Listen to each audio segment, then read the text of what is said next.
उज्यालो radio नेटवर्कसँगै उज्यालो online र mobile एप्लिकेशनबाट एकसाथ प्रसारण भइरहेको नेपाल दर्पणमा साथी मल्लिका थापासँगै भोजेन्द्र बस्नेतको नमस्कार।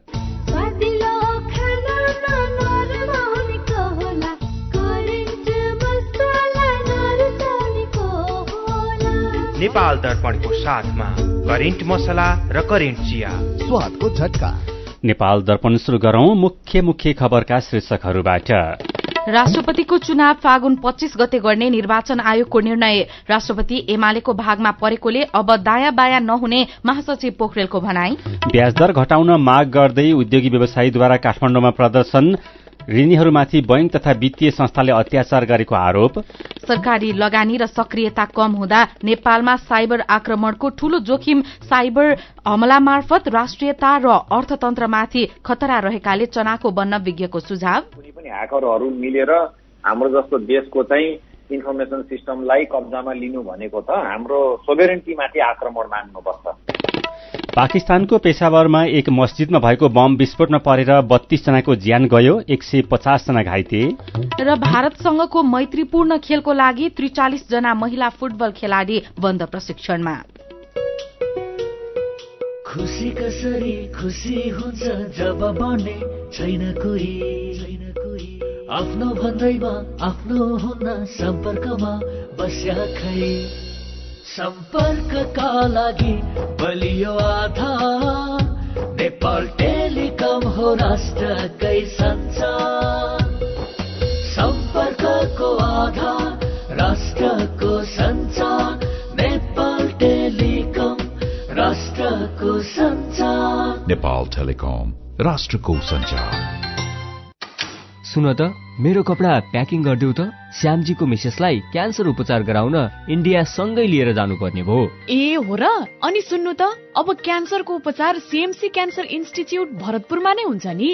नेपालमै पहिलो पटक अत्याधुनिक भेरिएन्ट ट्युबिम भएको 60 काउस र हाइपर आर्क लगायतका अत्याधुनिक उपकरण प्रयोग गरी मस्तिष्कमा रहेको ट्युमर, फोक्सोको क्यान्सर, स्तन क्यान्सर, घाँटी तथा टाउको सम्बन्धी क्यान्सर, पेट तथा कलेजो सम्बन्धी क्यान्सर, पाठेघरको मुख, गर्भाशय तथा मूत्राशय सम्बन्धी क्यान्सर तथा अन्य क्यान्सरहरूको उपचार हुन्छ। क्यान्सर भएको ठाउँको पहिचान गरी रेडिएसनको माध्यमबाट पूर्ण रूपमा निको हुने गरी पनि उपचार गरिन्छ। सरकारी अस्पतालकै सेवा शुल्कमा उपचार हुनुका साथै नेपाल सरकारबाट प्रदान गरिने क्यान्सर पीडितहरूका लागि 1 लाखसम्मको छुटको व्यवस्था पनि छ। ओहो, यस्तो सुविधा रहेछ। ल अब क्यान्सर उपचार गराउन सीएमसी क्यान्सर इन्स्टिच्युटमा नै लिएर जान्छौँ। क्यान्सर विरुद्ध आशाको किरण CMC cancer institute. Phone 056 594 333 594 33। Nepal दर्पणमा अब खबरको सिलसिला। निर्वाचन आयोगले आउँदो फागुन 25 गते राष्ट्रपतिको चुनाव गर्ने घोषणा गरेको छ। निर्वाचन आयोगले पत्रकार सम्मेलन गरेर आउँदो फागुन 25 गते बिहीबार राष्ट्रपति र चैत 3 गते शुक्रबार उपराष्ट्रपतिको चुनाव गर्ने जानकारी गराएको हो। निर्वाचन आयोगका प्रवक्ता शालिग्राम शर्मा पौडेलले राष्ट्रपति र उपराष्ट्रपतिको चुनावका लागि 7 प्रदेशमा मतदान गर्ने गरी तयारी गर्ने प्रयास गरे पनि तत्काल सम्भव नदेखिएकोले मतदान काठमाडौँमा नै हुने बताउनुभयो। आयोगले राष्ट्रपति चुनावका लागि कार्यतालिका समेत सार्वजनिक गरेको छ। आयोगका अनुसार फागुन 10 गते मतदाता नामावली प्रकाशन हुनेछ। यस्तै 10 र 11 गते दाबी विरोध, उजुरी लगायतका कामहरू हुनेछन्। यस्तै 11 र 12 गते निवेदन तथा उजुरी उपर छानबिन गरी 12 गते अन्तिम मतदाता नामावली प्रकाशन गर्ने आयोगले जनाएको छ। फागुन 13 गते उम्मेद्वार मनोनयन पत्र दर्ता हुनेछ। यस्तै 13 गते बेलुका उम्मेद्वारको सूची प्रकाशन, 14 गते उम्मेद्वारको विरुद्धमा उजुरी दिने, 15 गते उम्मेद्वारको नामावली प्रकाशित गर्ने, 16 गते उम्मेद्वारले नाम फिर्ता लिने र 16 गते नै बेलुका उम्मेद्वारको अन्तिम नामावली प्रकाशित गर्ने कार्यतालिका छ। 25 गते मतदान हुनेछ। यस्तै चैत 3 गते हुने उपराष्ट्रपति चुनावका लागि फागुन 27 गते मनोनयन पत्र दर्ता गरी प्रक्रिया शुरू हुनेछ। आयोगका प्रवक्ता पौडेलले आयोगले संविधानको स्पिरिटलाई समातेर 5 वर्षको अवधि नघट्ने गरी तादम्यता मिलाउनका लागि आयोग लागेको बताउनुभयो। राष्ट्रपतिको चुनावको लागि प्रदेश सभा र प्रतिनिधि सभाका सदस्यहरू मतदाता रहन्छन्। राष्ट्रपति विद्यादेवी भण्डारीको कार्यकाल आउँदो फागुन 28 गते सकिँदैछ। यसैबीच नेकपा एमालेका महासचिव शंकर पोखरेलले कांग्रेसले राष्ट्रपतिमा दावी गर्ने भए आफूलाई सत्तापक्ष घोषणा गर्नुपर्ने बताउनु भएको छ। कांग्रेसले राष्ट्रपति दावी गरिरहेको र माओवादी केन्द्रले राष्ट्रपति पदमा राष्ट्रिय सहमति खोज्नुपर्ने बताइरहेका बेला एमाले महासचिव पोखरेलले यस्तो बताउनु भएको हो। उहाँले प्रतिपक्षले सत्तामा हिस्सेदारी खोज्नु अलोकतान्त्रिक कुरा भएको बताउनुभयो। कांग्रेसले अहिलेको सत्ता समीकरणलाई तत्कालै विघटन गराउने मनसाय राखेको भन्दै महासचिव पोखरेलले राष्ट्रपतिमा राष्ट्रिय सहमतिको कुरा गरेर अहिलेको समीकरणमाथि शंका पैदा गर्ने प्रयास गरिएको दावी गर्नुभयो। उहाँले सत्ता समीकरण बन्दा नै राष्ट्रपति एमालेको भागमा परेकोले अब दायाँ बायाँ नहुने बताउनुभयो। प्रधानमन्त्री पुष्पकमल दाहाल प्रचण्डले संघीय लोकतान्त्रिक गणतन्त्र शहीदको त्याग र बलिदानबाट मात्रै सम्भव रहेको बताउनु भएको छ। शहीद दिवसको अवसरमा लैनचौरमा रहेको शहीद स्मृति पार्कमा भएको श्रद्धाञ्जली सभालाई सम्बोधन गर्दै उहाँले शहीदले जीवित मानिसलाई निरन्तर प्रेरणा दिइरहने बताउनुभयो। उहाँले राष्ट्र नागरिकको प्रगति र सेवामा समर्पित हुनका लागि शहीद प्रेरणाको स्रोत भएको बताउनुभयो। माघ 16 गतेलाई स्मरण र औपचारिक समारोहमा मात्र सीमित नगरी शहीदको सपना, राष्ट्रको प्रतिष्ठा, नागरिकको प्रगतिका लागि सबै एक हुनुपर्नेमा प्रचण्डको जोड छ। प्रजातन्त्रका लागि मृत्युदण्ड समेत स्वीकार गर्ने 4 जना र अरू शहीदहरूको सम्झनामा हरेक वर्ष माघ 10 गतेदेखि 16 गतेसम्मलाई शहीद सप्ताहको रूपमा मनाइँदै आएको छ। काठमाडौँ महानगरपालिकाले माघ 10 गते अर्थात पहिलो दिन शुक्रराज शास्त्रीले शहादत प्राप्त गरेको ठाउँ टेकु पचलीमा, दोस्रो दिन 13 गते धर्मभक्त माथेमालाई मृत्युदण्ड दिएको ठाउँ सिफल र 15 गते गंगालाल श्रेष्ठ र दशरथ चन्दलाई मृत्युदण्ड दिएको विष्णुमती नदी किनार शोभा भगवतीमा शहीदहरूको शालिगमा पुष्पगुच्छ अर्पण तथा स्मृति सभा गरेको थियो। सरकारले सूचना वर्गीकरणका लागि तयार पारेको प्रस्ताव स्थगन गर्ने भएको छ। मुख्य सचिव शंकरदास बैरागीको नेतृत्वमा रहेको सूचना वर्गीकरण समितिले 87 प्रकारका नीतिगत विषय गोप्य राख्ने गरी गरेको सूचनाको वर्गीकरणको निर्णय तत्काल कार्यान्वयन नहुने भएको छ। सूचना वर्गीकरण गर्दा कतिपय नीतिगत विषयलाई पनि गोप्य सूचनामा वर्गीकरण गरेको भन्दै विरोध शुरू भएको थियो। छलफलका क्रममा सूचना वर्गीकरण गर्दा नेपालको संविधान र सूचनाको हक सम्बन्धी प्रचलित कानूनको प्रतिकूल हुन नहुने र वास्तविक सूचना प्रवाहित गर्दा राजनैतिक प्रणाली र लोकतन्त्र बलियो हुनेमा सरोकार पक्षले सरकारको ध्यानाकर्षण गराएको थियो। आज सरोकारवाला बीचको छलफलमा मुख्य सचिव बैरागीले यो प्रस्ताव अहिलेको लागि स्थगित भएको बताउनुभयो। यसअघि प्रधानमन्त्री पुष्पकमल दाहाल प्रचण्डले सरोकारवालासँग छलफल गर्दै सूचना लुकाउने विषयमा आफ्नो कहिल्यै पनि सहमति नरहने बताउनु भएको छ। यसैबीच सरकारले राष्ट्रिय योजना आयोगमा 3 जना सदस्य नियुक्त गरेको छ। प्रधानमन्त्री तथा मन्त्री परिषदको कार्यालय सिंहदरबारमा आज बसेको मन्त्री परिषदको बैठकले सुशील गेवाली, अन्जान साक्य र कुशेन्द्र शाहीलाई आयोगको सदस्यमा नियुक्त गर्ने निर्णय गरेको हो। मन्त्री परिषदले परराष्ट्र मन्त्रालय अन्तर्गत नेपाल र बहराइन अधिराज्यका परराष्ट्र मन्त्रालय बीच द्विपक्षीय परामर्श संयन्त्र स्थापना गर्ने सम्बन्धी समझदारी पत्रमा हस्ताक्षर समेत गर्ने निर्णय गरेको संचार तथा सूचना प्रविधि मन्त्री रेखा शर्माले जानकारी दिनुभयो। नेपालमा भ्रमणमा रहनुभएकी अमेरिकी उपविदेश मन्त्री भिक्टोरिया न्यूल्याण्डले नेपाल र अमेरिका बीचको सम्बन्ध र सहकार्यलाई थप बलियो बनाउने बताउनु भएको छ। ललितपुरमा पत्रकार सम्मेलन गरी उहाँले नेपालको आर्थिक विकासमा अमेरिकाले मिलेनियम च्यालेन्ज कर्पोरेशन एमसीसी परियोजना मार्फत सहयोग गरिरहेको पनि बताउनुभयो। उहाँले अमेरिकाले नेपालको स्वास्थ्य, शिक्षा र साइबरको क्षेत्रमा सहयोग बढ़ाउँदै लैजाने बताउनुभयो। उपविदेश मन्त्री न्यूल्याण्डले अमेरिकाले नेपाललाई कुनै पनि देशको पक्ष र विपक्षमा लाग्न वा नलाग्न प्रेरित नगर्ने भन्दै आफ्नो देशको बारेमा निर्णय गर्न नेपाल सक्षम रहेको बताउनुभयो। उहाँले अमेरिकाले नेपालको विकास र लोकतन्त्र मजबूत बनाउन सहयोग गरिरहेकाले यसलाई बङ्ग्याएर व्याख्या गर्न नहुने पनि उल्लेख गर्नुभयो। उपविदेश मन्त्रीले भारतसँग अमेरिकाको साँच्चै बलियो सम्बन्ध रहेको बताउँदै नेपालको अर्को छिमेकी देश चीनसँग पनि अमेरिकाको सम्बन्ध सुमधुर रूपमा अघि बढ़िरहेको उल्लेख गर्नुभयो। उहाँले पाटन दरबार स्क्वायरको समेत अवलोकन गर्नुभएको थियो। हिजो काठमाडौँ आइपुग्नु भएकी न्यूल्याण्डले आज नै उहाँ प्रधानमन्त्री पुष्पकमल दाहाल प्रचण्ड, परराष्ट्र मन्त्री डाक्टर विमला राई पौड्याल, नेपाली कांग्रेसका सभापति शेरबहादुर देउबा, नेकपा एमाले अध्यक्ष केपी शर्मा ओलीसँग भेटवार्ता गर्नुभएको थियो। नयाँ सरकार गठन भएपछि अमेरिकी सरकारको तर्फबाट भएको यो पहिलो उच्च स्तरीय भ्रमण हो। बैंकको ब्याजदर घटाउन माग गर्दै उद्योगी व्यवसायीले काठमाडौँको माइती घरमा विरोध प्रदर्शन गरेका छन्। ऋणीहरूमाथि बैंक तथा वित्तीय संस्थाले अत्याचार गरेको भन्दै मझौला व्यवसायीहरूको संस्था राष्ट्रिय व्यवसायी महासंघले आज प्रदर्शन गरेको हो। विरोध प्रदर्शनमा नेपाल राष्ट्रिय व्यवसायी महासंघ, नयाँ बानेश्वर व्यापार व्यवसायी संघ, ललितपुर तयारी पोशाक व्यवसायी संघ, नेपाल कम्प्लेक्स व्यापार संघ लगायतको सहभागिता थियो। उनीहरूले उद्योगी व्यवसायीहरूलाई आत्महत्या गर्न बाध्य नपार, ब्याजदर घटाउ, गरी खान देऊ, बैंक सधैँ नाफामा, व्यवसायी सधैँ घाटामा लगायत लेखिएका पम्पलेट पनि प्रदर्शन गरेका छन्। बैंकहरूले 12% दिएको कर्जाको ब्याजदर अहिले 18% पुर्याउने काम गर्दा पनि राष्ट्र बैंक मूक दर्शक बनेको भन्दै उनीहरूले आक्रोश पनि पोखेका छन्। राष्ट्रिय व्यवसायी महासंघका अध्यक्ष कुमार कार्कीले बैंकहरूले व्यवसायीहरूलाई 35 दिने सूचना दिएर घर लिलामी गर्न थालेकाले लिलामी रोक्न माग गर्दै सड़क आन्दोलन गरेको बताउनुभयो। कार्कीले बैंकहरूले कर्जा तिर्नको लागि समय माग गर्दा समेत नदिएको बताउनुभयो। यस्तै महासंघका पूर्व अध्यक्ष नरेश कटुवालले बैंकको ब्याज आतंक बढ्दै गएमा सम्पूर्ण उद्योगी व्यवसायीहरूले आफ्नो ताला चाबी सरकार र राष्ट्र बैंकलाई बुझाउने चेतावनी समेत दिनुभयो। दोहोरो अंकको ब्याज दरलाई तत्कालै 10% भन्दा तल झार्नुपर्ने व्यवसायीहरूको माग छ। सड़क आन्दोलनमा सहभागी नेपाल उद्योग वाणिज्य महासंघका उपाध्यक्ष दिनेश श्रेष्ठले सरकारले अहिलेको असहज अवस्थालाई हेरेर व्यवसायीहरूलाई सहजता बनाउनु पर्ने बताउनुभयो। कुनै पनि काम गरेर खाने ऋणीले लोन नतिर्ने भन्ने हुँदैन। अहिलेको अवस्था असहज छ, त्यसकारण अलिकति समय दिनुस् भनेर हामीले भने हौ। आज हाम्रो उद्योग व्यवसाय साना ठूला सबैको व्यवसाय र आर्जनलाई सुरक्षित पार्न सकिएन भनेदेखि जस्तै कानून बनाए पनि त्यो डिपोजिट सुरक्षित हुन सक्दैन। त्यसकारणले हाम्रो लगानी सुरक्षित गर्ने कानूनहरू बन्नुपर्छ। बैंकले कमाएकोमा पनि विमति छैन, तर सही तरिकाले कमाउनु पर्यो। यस्तै नेपाल यातायात व्यवसायी राष्ट्रिय महासंघका वरिष्ठ उपाध्यक्ष सरोज सिटौलाले बैंकहरूले उद्योगी व्यवसायीहरूलाई चर्को ब्याज असुलेर नाफा कमाएर बसेको आरोप लगाउनुभयो। उहाँले बैंकहरूले सबै क्षेत्रका व्यवसायीहरूको सम्पत्ति लिलामीमा दैनिक जसो पत्र पत्रिकामा प्रकाशन गरेर तनाव दिइरहेको बताउनुभयो। बैंकको किस्ता ब्याज नतिर्नु भन्ने होइन, मुलुकको कर सबै कुरा तिर्न व्यवसायीहरू जहिलेसुकै तयार हुन्छन्, तर तिनलाई सम्मान हुनु पर्यो। यति धेरै टर्चर दिएको छ, स्विच अफ गरेको छ, डिप्रेसन गरेको छ। अहिले यो आतंकित अवस्थामा बैंकहरूले अलिकति सहजीकरण गरिदिनु छ। बैंकको ब्याज दर घटाइदिनुपर्छ के, अहिले घटाइदिनुपर्छ, गरी खाने वातावरण बनाइदिनुपर्छ।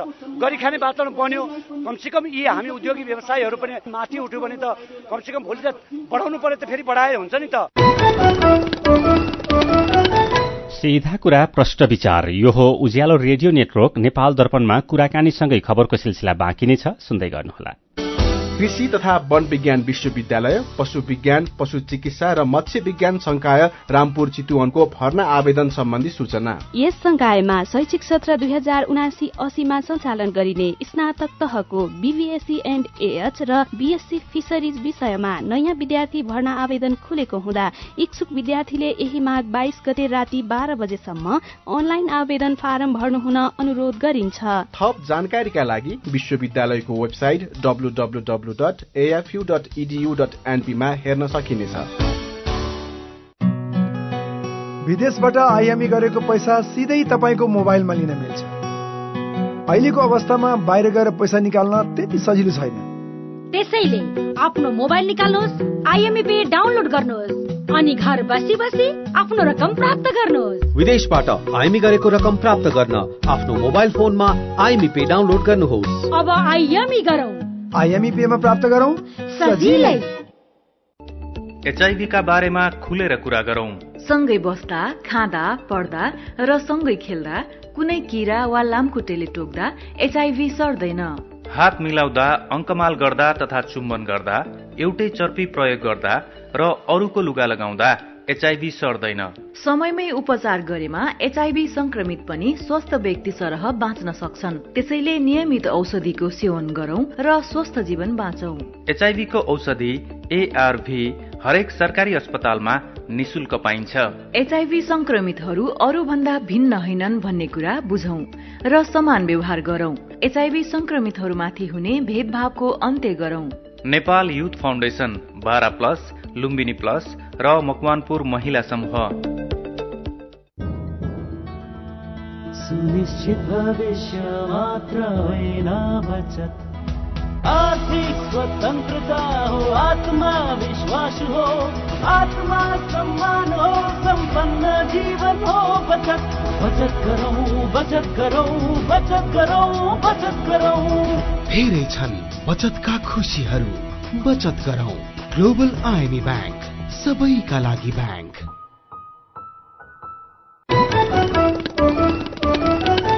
उज्यालो रेडियो नेटवर्कबाट प्रसारण भइरहेको नेपाल दर्पणमा तपाईंलाई फेरि स्वागत छ। यतिन्जेल हामीले राष्ट्रपतिको चुनाव फागुन 25 गते गर्ने निर्वाचन आयोगको निर्णय, राष्ट्रपति एमालेको भागमा परेकाले अब दायाँ बायाँ नहुने एमाले महासचिव पोखरेलको भनाई, आज शहीद दिवस मनाइयो लगायतका खबर प्रस्तुत गर्यौं।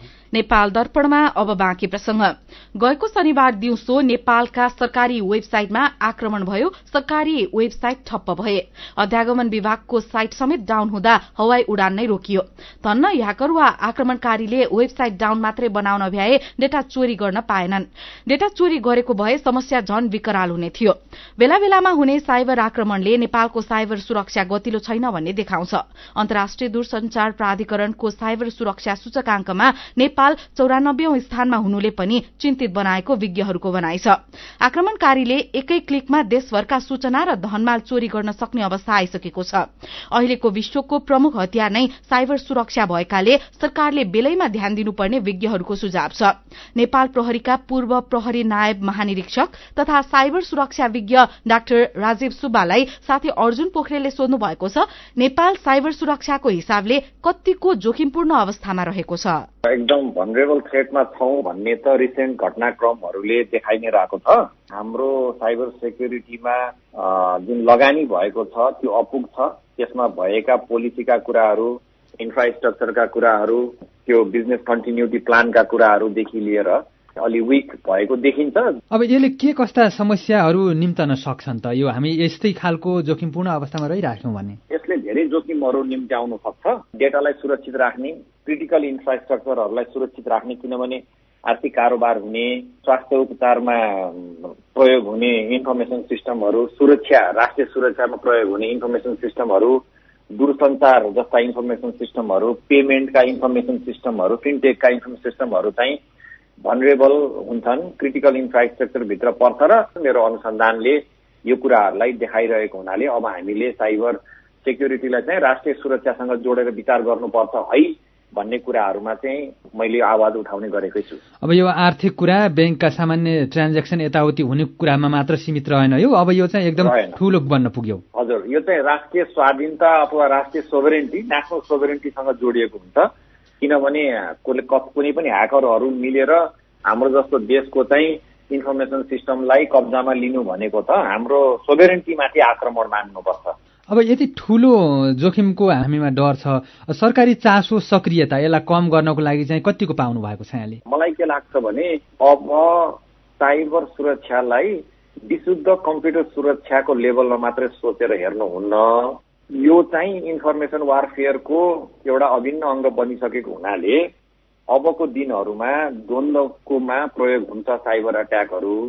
त्यसलाई हामीले राष्ट्रिय लेभलबाटै सोच्नुपर्छ। राष्ट्रिय सुरक्षासँग लगेर जोड्न सक्यौं भने यसले पाउने प्रोफाइल यसले पाउँछ र त्यही अनुसारले यसलाई चाहिँ माथिल्लो स्तरमा लान सकिन्छ भन्ने चाहिँ मलाई लाग्छ। जुन चाहिँ सरकारी निकायहरूमा यो लेभलको सोच भइरहेको जस्तो मलाई चाहिँ लाग्दैन। साइबर सुरक्षाको लागि चाहिँ यति प्रतिशत लगानी गर्नै पर्छ भन्ने प्रावधानहरू चाहिँ देखिँदैन। म्यान पावरहरू तयार गर्ने, रिसोर्सेसहरू तयार गर्ने, पोलिसीहरू बनाउने, कानूनहरू बनाउनेमा बढी ध्यान दिनुपर्छ जस्तो लाग्छ। हाम्रो देशमा डेटा सुरक्षाको कुरा गर्दाखेरि जुन डेटा सेन्टरहरू छन् सरकारले नै सञ्चालन गरेको छ, तिनीहरू कतिको भरपर्दो विश्वसनीय छन्? डेटा चोरीको जोखिम चाहिँ कतिको देख्नुहुन्छ यहाँले? अहिलेसम्म घटनाक्रमहरू हेर्दाखेरि केही हदसम्म सुरक्षित रहेको देखिए तापनि जति जति हाम्रो इन्भेस्टमेन्ट बढ्दै जान्छ, यदि हामीले साइबर सेक्युरिटीलाई आवश्यक पर्ने खर्च गरेनौँ, इक्विपमेन्टहरू लिएर आएर सही ढङ्गले प्रयोग गरेनौँ, सही इक्विपमेन्टहरूको प्रयोग गरेनौँ, त्यसका मेकानिजमहरू डेभलप गरेनौँ, होइन,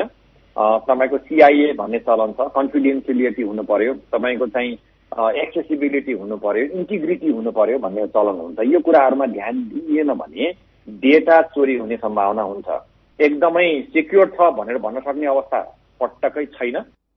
उहाँ हुनुहुन्थ्यो नेपाल प्रहरीका पूर्व प्रहरी नायब महानिरीक्षक तथा साइबर सुरक्षा विज्ञ डाक्टर राजीव सुब्बा। नेपाल दर्पणमा खबरकै सिलसिला। नेपाल उद्योग वाणिज्य महासंघले गहुँको आयात खुलाउन र स्टार्टअप कार्यविधि स्वीकृत गर्न माग गरेको छ। महासंघको प्रतिनिधि मण्डलले आज उद्योग वाणिज्य तथा आपूर्ति मन्त्री दामोदर भण्डारीलाई भेटेर भारतले रोकेको गहुँको आयात खुलाउनु पर्ने र स्टार्टअप कार्यविधि स्वीकृत गर्नका लागि सरकारले पहल गर्नुपर्ने माग गरेको हो। यस्तै अस्थिर ब्याजदरका कारण साना व्यवसायी पीडामा परेकाले यसको समाधानका लागि पहल गर्न उद्योग मन्त्री मार्फत सरकारलाई आग्रह गरेको भेटवार्तापछि महासंघले जारी गरेको प्रेस विज्ञप्तिमा उल्लेख छ। उद्योग मन्त्री भण्डारीले स्टार्टअप कार्यविधि निर्माणको काम अन्तिम चरणमा पुगेको र छिट्टै पारित हुने प्रतिबद्धता जनाउनु भएको छ। यस्तै भारतले अहिले गहुँ आयात रोक्दा उत्पन्न समस्याबारे भारतसँग छलफल भइसकेकाले तत्काल आयात खोल्ने जानकारी उद्योग मन्त्री भण्डारीले दिनुभएको पनि महासंघले जनाएको छ। भारतीय पक्षले पूर्व जानकारी बिना शारदा ब्यारेजका ढोका खोलेपछि महाकाली नदीमा फँसेका 20 जना मजदूरको नेपाल प्रहरीले उद्धार गरेको छ। बिहान 11 बजेतिर महाकाली नदीमा 81 पानीको बहाव बढ़ेपछि कञ्चनपुरको भीमदत्त नगरपालिका वडा नम्बर 11 भुजेलामा रहेको महाकाली नदीमा बालुवा निकाल्न गएका 8वटा ट्र्याक्टर सहित 20 जना मजदूर फँसेका हुन्। नदी बीचमा फँसेको झण्डै 1 घण्टापछि डोजरको प्रयोग गरी उनीहरूको उद्धार गरेको जिल्ला प्रहरी कार्यालयका प्रवक्ता प्रहरी नायब उपरीक्षक डीएसपी चक्रबहादुर शाहले जानकारी दिनुभयो। भारतले पूर्व जानकारी बिना शारदा ब्यारेजका नेपालतर्फका ढोका खोलेपछि नदीमा 81 पानीको बहाव बढ़ेको हो। नेपाल दर्पणमा मेरो पनि भन्नु छ सँगै खबरको सिलसिला बाँकी नै छ, सुन्दै गर्नुहोला। आधुनिक र प्राकृतिक चिकित्सा पद्धतिको वैज्ञानिक सम्मिश्रण स्थल डनी हिलिङ क्लिनिक। यहाँ विशेषज्ञहरूद्वारा नसा, हाड जोड्नी, मांसपेशीका दुखाइ र अन्य समस्याको उचित परीक्षणद्वारा रोगको पहिचान, उपचार र परामर्श प्रदान गरिन्छ। Physiotherapy, acupuncture, Ayurveda, medical massage तथा विशेषज्ञहरूको सल्लाह अनुसार न्यूनतम प्रतिकूल प्रभाव हुने गरी उचित उपचार गरिन्छ। स्वस्थ जीवनशैली तथा निरोधात्मक परामर्शको लागि आउनुहोस्। हाम्रो सिद्धान्त निको प्रकृतिले पार्छ, हामी सहयोग गर्छौं। डनी हिलिङ क्लिनिक, एकान्त गुना road, Jawalakhel. Phone number 5521 885, 98 018 16 380। Website denihealing.com।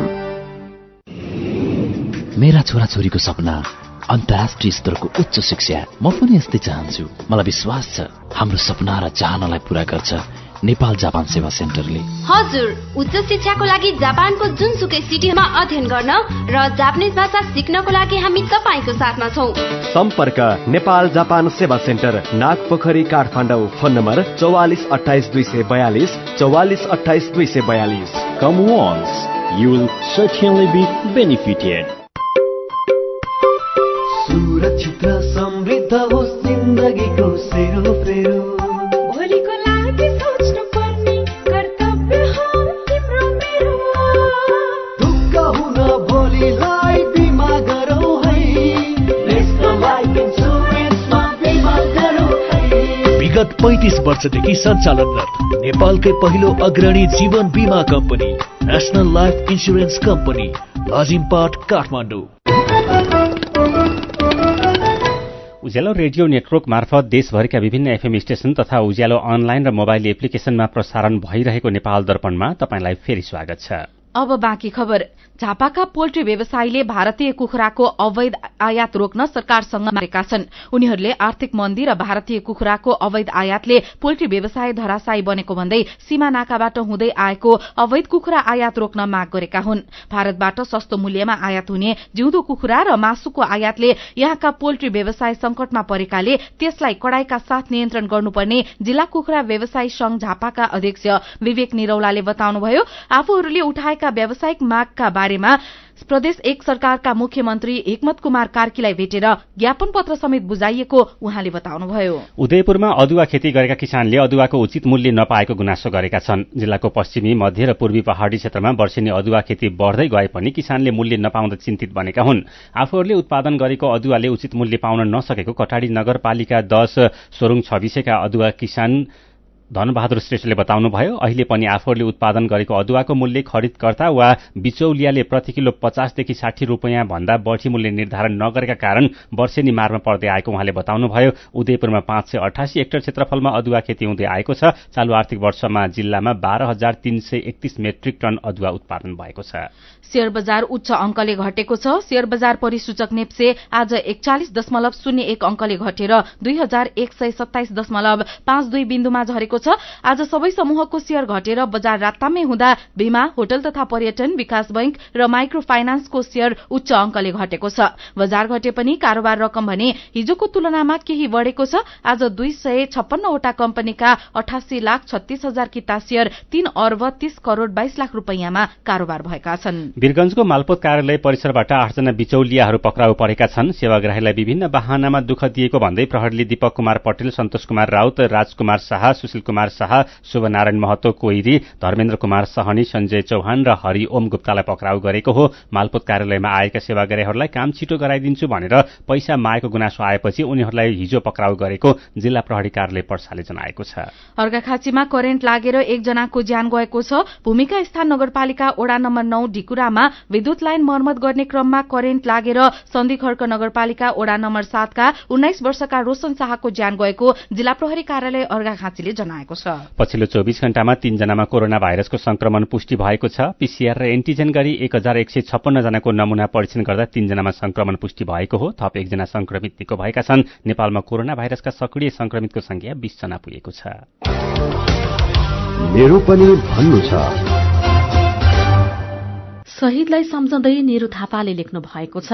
शहीदले देखेको सपना भन्दा 12 हात पर अहिलेको राजनीति हिँडिरहेको छ। कसैलाई आम नागरिकको समस्यासँग सरोकार नै छैन। अरुण श्रेष्ठको मुक्तक छ। पद र पैसाका लागि आत्मा बेच्नेहरूको लाम छ जगतमा। काला मैला पाइलाहरूको डोब हेर तिमीले बगाएको रगतमा। शहादत त गर्यो आफूलाई देशका लागि भन्दै रुँदै आत्माले तिम्रो भन्दै होला किन बगाए रगत फगतमा। दाहाल जनार्दनको प्रतिक्रिया छ। नेपालको राजनीतिक सामाजिक परिवर्तनका लागि जीवन आहुति दिने सबै ज्ञात अज्ञात शहीदप्रति हार्दिक श्रद्धाञ्जली। पछिल्लो समय मानसिक रोगको समस्या बढ़दै गएको बारे माधव अधिकारीले लेख्नु भएको छ। जीवन अमूल्य छ। कुनै पनि समस्याको समाधान आत्महत्या होइन। खुशी र सुखी हुँदा सबै रमाउने, दुःख र तनावमा एक्ल्याउने वातावरणको अन्त्य गरौं। परिवार सबै जुटेर समस्याको समाधान खोज्ने वातावरण बनाऊ। जुम्ला र मुगुमा भूकम्प आउने हल्ला चल्दा स्थानीय बासिन्दाले सड़कमा निस्किएर रात बिताएको खबरमा विष्णु आचार्यले लेख्नु भएको छ। हो, देश यस्तै हल्लामा चलेको छ। कति युक्तिसंगत र कति भ्रामक हल्लामा रुमलिने हो। अझै शंकाको सुविधा दिँदै हामी जोखिम मोल्दैछौं। अनि यही खबरमा लक्ष्यहरूको प्रतिक्रिया छ। भूकम्पको हल्ला फैलाउने पनि उस्तै अनि पत्याउने पनि उस्तै। मुख्य कुरा नचाहिने हल्ला फिजाउनेलाई खोजी गरी कारवाही हुनुपर्छ। विचारका लागि तपाईलाई धन्यवाद। मेरो पनि भन्नु छ। मेरो पनि भन्नु छ प्रस्तुत गर्दै हुनुहुन्थ्यो साथी दीपा तिमल सिन्हा। नेपाल दर्पणमा अब विदेशको खबर। पाकिस्तानको पेशावर शहरको एक मस्जिदमा विस्फोट हुँदा 32 जनाको ज्यान गएको छ। 10 जना गम्भीर घाइते भएका छन्। पेशावरको लेडी रिडिङ अस्पतालका प्रवक्ता डाक्टर आजमका अनुसार मस्जिदमा आज दिउँसो नमाजको समयमा भएको विस्फोटमा ज्यान गुमाउनेको संख्या 32 जना पुगेको हो। ज्यान गुमाउनेमा केही प्रहरी समेत रहेका छन्। 150 जना घाइते भएकोमा 10 जनाको अवस्था गम्भीर रहेको पनि प्रहरीलाई उद्धृत गर्दै बीबीसीले जनाएको छ। घटनाको समयमा मस्जिद बाहिर 400 जना प्रहरी पनि थिए। पाकिस्तानका प्रधानमन्त्री शहबाज शरीफले घटनाको कड़ा शब्दमा निन्दा गर्दै कुनै पनि नामबाट हुने आतंकवादी क्रियाकलापमा सिंगै देश एकजुट भएर विरोधमा उभिने बताउनु भएको छ। यस्तै विदेश मन्त्री बिलावल भुट्टो जरदारीले आक्रमणको निन्दा गर्दै आतंकवाद र यसका सहयोगीहरूलाई कडाईका साथ कार्यवाही गरिने बताउनु भएको छ। घटनाको जिम्मा अहिलेसम्म कसैले पनि लिएको छैन। भारतीय व्यापारी गौतम अडानीले बितेको 5 दिनमा झण्डै 41 खर्ब भारतीय रुपियाँ गुमाउनु भएको छ। अमेरिकी रिसर्च एजेन्सी हिडनबर्गको अनुसन्धान प्रतिवेदन सार्वजनिक भएको 5 दिनमा अडानीले 50 बिलियन अमेरिकी डलर अर्थात 40 खर्ब 80 अर्ब भारतीय रुपियाँ भन्दा धेरै सम्पत्ति गुमाउनु भएको बीबीसीले जनाएको छ। अमेरिकाको हिडनबर्ग रिसर्चले कसरी विश्वको तेस्रो धनी व्यक्तिले कर्पोरेट इतिहासमा सबैभन्दा ठूलो ठगी गरे भन्ने शीर्षकमा गएको बुधबार एउटा अनुसन्धान प्रतिवेदन सार्वजनिक गरेको थियो। यसैबीच अडानी समूहले हिडनबर्गको रिपोर्टलाई योजना बनाएर आफूहरूको इमेजलाई बिगार्ने काम भएको प्रतिक्रिया दिएको छ। 413 पेजको रिपोर्टमा जवाफ दिँदै अडानी समूहले भारतमाथि आक्रमण भएको जनाएको छ। अब खेल खबर। भारतसँगको मैत्रीपूर्ण फुटबल खेलको लागि 43 जना महिला खेलाड़ी बन्द प्रशिक्षणमा परेका छन्। अखिल नेपाल फुटबल संघ एन्फाले नेपाली राष्ट्रिय महिला फुटबल टोलीको बन्द प्रशिक्षणमा 43 खेलाड़ीलाई बोलाएको हो। नेपाली टोलीले भारतमा फेब्रुअरी 13 देखि 25 को बीचमा हुने मैत्रीपूर्ण खेल खेल्नेछ। राष्ट्रिय महिला टोलीको बन्द प्रशिक्षण मंगलबारदेखि एन्फा कम्प्लेक्समा शुरू हुने एन्फाले जनाएको छ। एन्फाले हिजो अनन्त कुमार थापालाई महिला टीमको मुख्य प्रशिक्षक नियुक्त गरेको थियो। यस्तै गंगा गुरूङ सहायक प्रशिक्षक नियुक्त भएका छन्।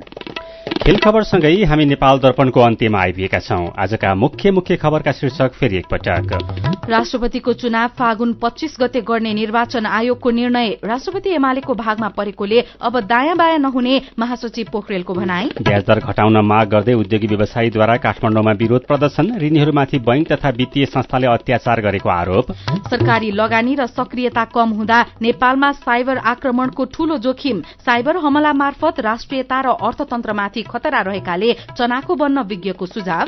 पाकिस्तानको पेशावरमा एक मस्जिदमा भएको बम विस्फोटमा परेर 32 जनाको ज्यान गयो, 150 जना घाइते। र भारतसँगको मैत्रीपूर्ण खेलको लागि 43 जना महिला फुटबल खेलाड़ी बन्द प्रशिक्षणमा।